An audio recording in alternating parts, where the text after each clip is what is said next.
What a headshot! What a head! How's it guys, this is Dayvy, FPL, and welcome back to the Fantasy Premier League video here on my channel. Now in this video I'll be taking you guys to my transfer plan for the upcoming Game Week 16. So as you guys know, Game Week 16, the last game week before the unlimited transfers do occur. As you guys know, the wildcard will be commencing in about 2 weeks time, and over that time we get a free wildcard. Now you guys know what that means. 1 week punts are going to be the order of the day. I'll be showing you guys my favorite 1 week punts at the end of this video as I do take you guys through my transfer plan for the upcoming game week. But as with every transfer plan video, we're going to take a quick look at Game Week 15, a very weird game week, early team news that it actually provide us with good insight. And then we also have the server crashing added to it. Now we'll talk about those a little bit later on, but let me know in the comments down below, did the server crashing actually help you? Because to be honest with my own team, if it did crash and I wasn't able to do the moves, I think my team would have been better off. But I'll show you guys why when I do talk about my Game Week 15 team, so sit back, relax, and let's get straight into it.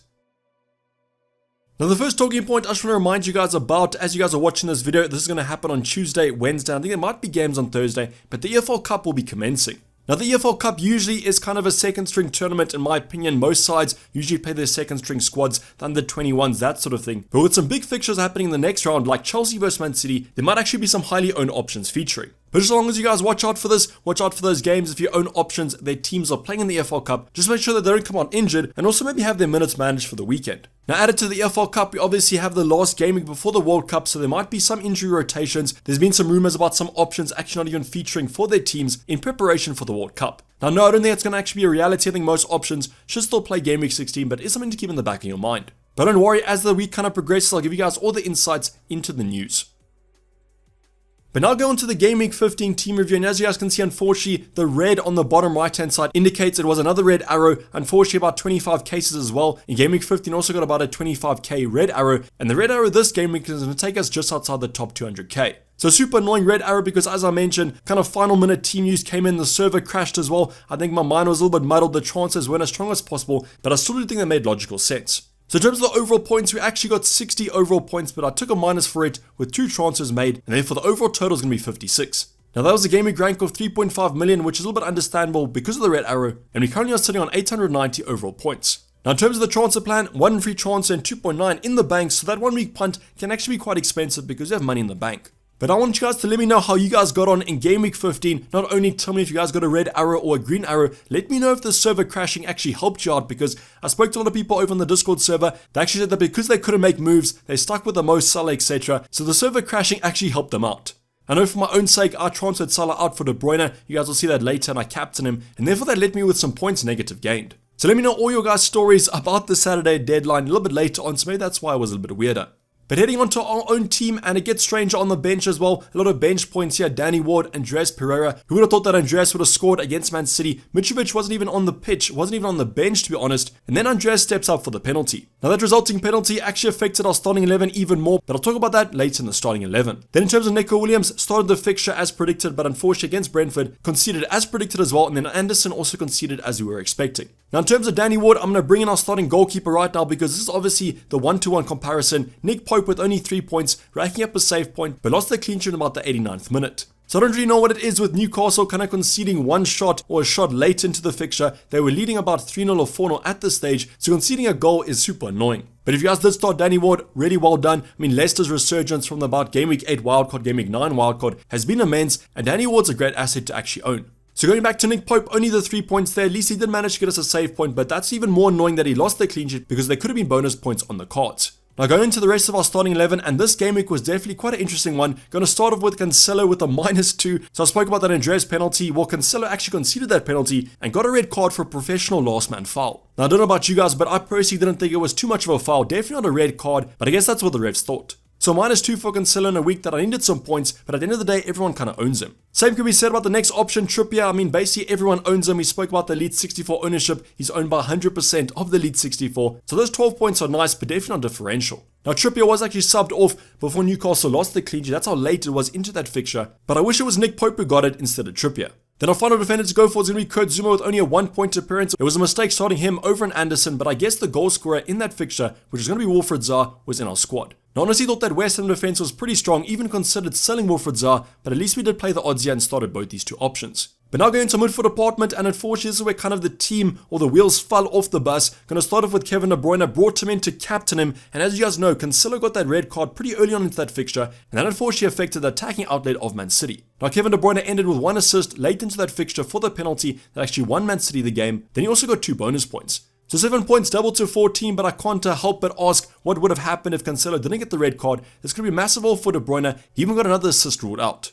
But I guess it all comes down to Mo Salah transferred him out. He got a 15-pointer. That's even more points than De Bruyne captained. So that was obviously a mistake transfer. Now, thinking behind this transfer was obviously De Bruyne was the best captain going to Game Week 15. We got news that Haaland was on the bench, that Foden was on the bench, and therefore for me I went for the best captaincy option, which was De Bruyne. Couldn't get him any other way than losing Mo Salah, and I thought against Spurs, a side that usually defends quite well and have a quite good XG conceded, that they might have put up a better fight. But yes, hands down, I'll put my hands up that transfer wasn't the smartest, but I can't help to think that on a different day the outcome might have been different. Luckily though, we did manage to keep hold of Wilfried Zaha, but if Foden was going to start, we probably would have taken him out, but maybe Foden would have returned more points in that Fulham game. But luckily an assist, a goal and some bonus points for Wilfried Zaha, finally returning our patience in Game Week 15. Now the thing to note about Zaha was that he was actually starting at the centre forward position, so was starting nice up front. I think his best position personally, so hopefully he does start there in Game Week 16 against Nottingham Forest. Now the next 2 assets, I'm going to talk about them together because they had the same fixture. Martinelli and then also Saka returning 3 and 5 points respectively. Saka getting an assist for the Gabriel lone goal, but he also got a yellow card. So I was quite happy with an attacking return from Saka, but I do think it was quite a low scoring game. I was expecting some more goals from this fixture, and that's why I was even disappointed a little bit in Martinelli. But Arsenal keep on trooping on, happy to own 2 of their assets going to Game Week 16 as they're off flying quite high. Now finally going to our forward line, and the first player to talk about is going to be Erling Haaland. Big news came out that he was on the bench for Game Week 15's fixture. Now we did have news that he was actually in the squad, so therefore on the bench, and that's why I didn't sell him. Thinking behind that was that I was expecting him to come off the bench, could always do some damage, and you guys would have seen, had a goal ruled offside and then scored the winner with the penalty. Now yes, the penalty wasn't too great, but at least Haaland is still on penalties and he to convert it. Now what I am hoping for Haaland is that he does get some minutes in midweek, kind of not starts the fixture, maybe comes off, and then is ready to go for Brentford at home in Game Week 16. Now to increase the heartbreak about Game Week 15, I'm going to talk about the next asset, Callum Wilson. A 1-point appearance, started the game against Southampton, then went off at half-time because of sickness. So what do Newcastle go and do? They score 3 goals after he gets subbed off, and I can't help to think that he might have scored at least one of those if he played the second half. Now to make matters worse, this transfer was for kind of a -4, whatever transfer you guys want to consider, the De Bruyne one or the Callum Wilson one. Whatever way you guys do look at it, it was a bad hit. So quite unlucky with Callum Wilson, thought he had recovered from that sickness, but obviously not. And Newcastle winning 4-1 was a little bit of salt in the wounds. But at least our final forward returned, Solanke managing 1 goal against Leeds. Now Leeds actually had a comeback into the fixture 4-3, and it's a little bit hard to see Bournemouth scoring 3 goals yet again, and Solanke only getting 1 attacking return. But still, at his cheap price point, I'll take that every day of the week, and definitely some differential points there. But as you guys can see, 56 points, a 60-pointer, -4 points. A little bit of a green arrow in a game week that could have been absolutely massive if we went for different transfer plans. Those transfer plans I mentioned over on Twitter, but also on my live stream, I was potentially looking at, instead of Callum Wilson in for Mitrovic, going for Alvarez, captaining him, but unfortunately there was no news about Alvarez starting, and therefore I didn't go for him. So the point swing of that transfer I think would have been 22 points, so I think we would have ended the game week on 82 points, which would have been absolutely massive. But you guys might have ended on a high score like that, so let me know in the comments down below, and let me know what your transfer plans are for the upcoming game week.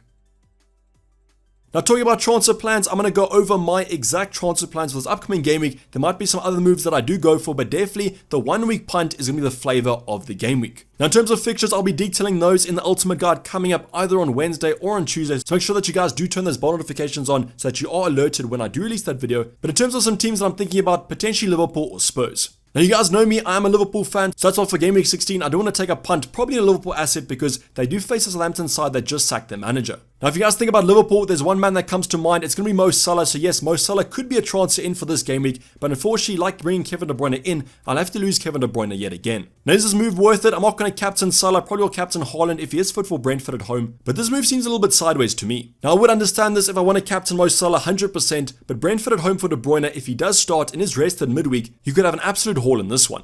So yes, this move is definitely a possibility, but only if you maybe get news that De Bruyne is going to be benched with the World Cup in mind. Let me know in the comments down below, are any of you guys actually going to captain Mo Salah after his heroics in Game Week 15, or are you still sticking to someone like a Haaland or De Bruyne? Now a more realistic transfer that's actually been on my mind for a couple of game weeks now is to bring in Darwin Núñez. I just feel like whenever Liverpool do start the fixture with Darwin, they just look so much better, such an attacking option, and from an FPL point of view, he is quite selfish. I mean that in every kind of good aspect of the word. In terms of FPL, we want players that are going to be shoot-on-sight merchants, and that's exactly what Darwin Núñez is. Now in terms of the transfer out for this move, I can't afford exactly a Solanke out for Darwin Núñez, and therefore it's going to have to be the new transfer in Callum Wilson on the way out. Now, fixture at home against Chelsea could actually be a good game for Newcastle. They've been scoring so many goals recently, and against Chelsea, I do think they will score yet again. It just depends on who I think is going to score more in Game Week 16. Now, I guess another side of it is that I want some coverage of Darwin Núñez. Callum Wilson's ownership is still pretty low, whereas Salah's ownership probably will grow heading into Game Week 16. So this transfer, to be honest, looks like quite a realistic one, as long as Darwin Núñez comes out of the midweek fixture uninjured and ready to go for Game Week 16. Now, yes, there are some other alternatives I could go for, Calvert-Lewin, that sort of thing, but I do think Darwin Núñez is on top of my radar. But when you guys do think about this Liverpool side, you probably know another FPL kind of favourite. It's going to be Trent Alexander-Arnold, and he has the same fixture of Southampton at home. Now, I know what you guys are thinking. Liverpool's defence has been terrible. Yes, I do know, but I do think for one game week against Southampton at home who don't attack well, no manager under them, Trent could finally get a clean sheet. And you guys know with Trent, all that attacking threat is still going to be there, but I guess it is a defensive transfer which might be quite boring. Now in terms of the transfer out, it's probably going to be Kurt Zuma out, has Leicester at home, Leicester attacking pretty well at the moment, and that's why I think this move will be quite favourable. Now I know this is a defensive transfer, as I mentioned, quite boring, but I guess Trent isn't a defender at the end of the day. He can't defend, I guess, so he has to attack. But if in terms of the overall structure, if I do feel like Callum Wilson is a stick, I might just go for Trent if I don't want to sell Kevin De Bruyne. Now the final move I want to detail is going to be someone that caught my eye in the Liverpool vs Spurs game yesterday, and it's also going to be a defensive transfer. Now you guys probably know the play I'm looking at. It's going to be Kurt Zuma out and Ivan Perisic in. Now if you guys didn't watch that Liverpool game, Perisic was playing at the left wing slot or the centre forward slot for the majority of the game. Now yes, towards the end of the game did shift back to that wing back slot, but still, if he's going to start the next fixture in Game Week 16, which he might, as an out of position defender, Dayvy one to look at. So do you think Perisic might be slightly safer than a Trent Alexander-Arnold? So if I do go for defensive transfer, Perisic might be more likely. But as mentioned earlier on, in the Ultimate Guide, I'm going to detail all the teams that I'll be targeting for 1 week punts. These are simply kind of 4 of my favorites. I can probably see myself bringing in at least one of them for Game Week 16. Let me know in the comments down below, which move do you guys actually prefer, and what moves are you guys making for your own team heading into Game Week 16? But this is basically going to wrap up the video, guys. Hopefully you did enjoy it. Please don't forget to like if you did, and subscribe if you haven't subscribed yet. I'll be seeing you guys for the upcoming videos coming up, the Ultimate Guide, the team selection, all heading into Game Week 16's deadline. But I'm going to be signing off. This has been Dayvy FPL, and I'm out. Cheers, bye.